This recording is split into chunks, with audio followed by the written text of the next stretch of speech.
Kementerian Pertahanan Rusia merilis rekaman yang menunjukkan kerja tempur kru mortir.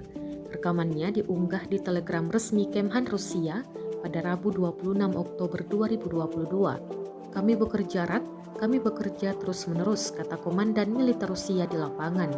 Dalam keterangan unggahan disebutkan inilah rekaman kerja tempur kru mortir Distrik Militer Selatan selama operasi militer khusus.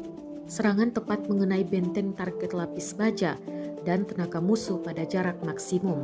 Kru mortir Rusia mengklaim menggunakan cara modern untuk memantau situasi di garis depan. Kendaraan udara tak berawak memungkinkan penyesuaian api yang paling akurat. Seluruh mortir lagi-lagi yang meluncur diklaim tepat mengenai sasaran.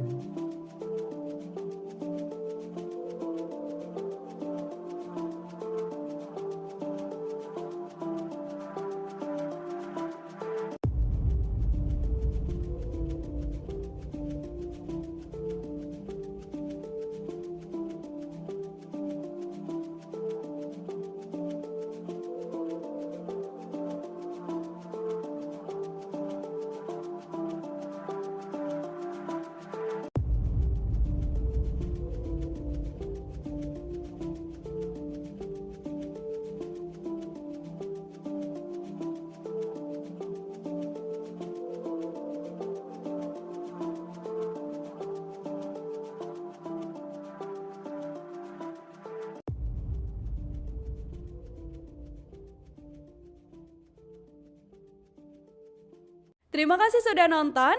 Jangan lupa like, subscribe, dan share ya.